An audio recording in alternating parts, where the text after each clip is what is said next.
இன்றே டவுன்லோட் செய்து உங்கள் ஃபேவரட் ஷோக்களை என்ஜாய் பண்ணுங்க. இனிமேல் யாரும் இந்த வெற்றி திருட்டுத்தனமா தாலி கட்டணும் சொல்லவும் கூடாது. என் மேடம் திருட்டுத்தனமா குடும்பத்தில் வாழ வந்தாலும் சொல்லவும் முடியாது.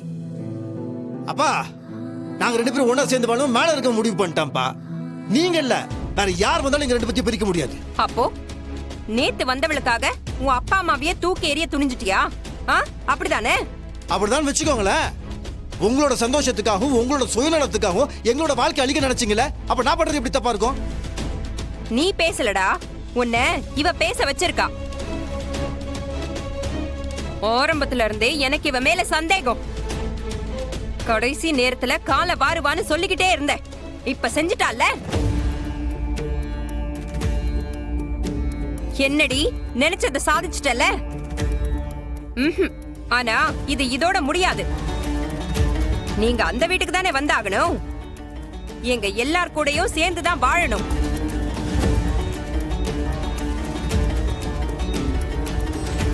நீ எப்படி வாழ்றன்னு நான் பாக்குறேன். மாமா தப்புமா. ஏன் முன்னாடி என் மேடம் கிட்ட நீ தப்பா பேசிட்டு இருக்காத. இதுக்கு மேலாம் என் மேடம் யாரும் ஒன்றும் பண்ண முடியாது. இவ்வளோ நாள் அவங்க அடங்கிருந்தாங்கன்னா அது உங்களுக்கு பயந்துலாம் கிடையாது. அது என் மேல இருக்க பாசத்தில், அதை புரிஞ்சுக்கோங்க. அவங்க எதிர்த்து நின்றாங்கன்னு வச்சுக்கோங்களேன், ஒருத்தர் கூட தாங்க மாட்டீங்க, பார்த்துக்கோங்க. அதையும் பார்க்கலாம்டா.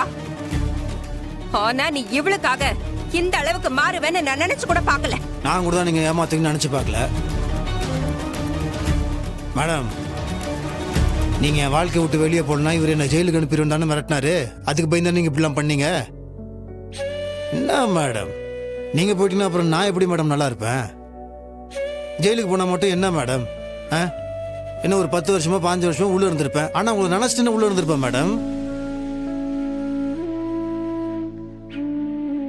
10 வருஷம்லாம் 10 நிமிஷத்துல பஞ்சு மாதிரி பறந்து போயிருக்கு மேடம். நமக்கு பிடிச்சவங்களுக்காக எதை வேணாலும் தியாகம் பண்ணலாம், ஆனா பிடிச்சவங்களே தியாகம் பண்ணக்கூடாது. சரிடா, உனக்கு ஓ நியாயம். செத்தாலும் இவளை நீ விட மாட்ட. ஆனா நீ இவ கூட தான் சேர போறேன்னு முன்னாடியே முடிவு எடுத்திருந்தா இந்த பொண்ணுக்கு ஏண்டா நீ நம்பிக்கையை கொடுத்த?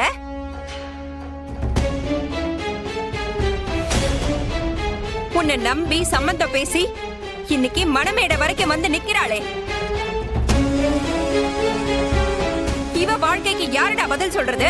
நான் யாரோட வாழ்க்கையில மண்ணள்ளி போடவும் மாட்டேன். நீதாம்மா இப்போ சுயநலமா யோசிச்சுட்டு இருக்க. ஆனா நீ என்ன அப்படி வளர்க்கல. நிஷாக்கு எல்லா உண்மையும் தெரியும்.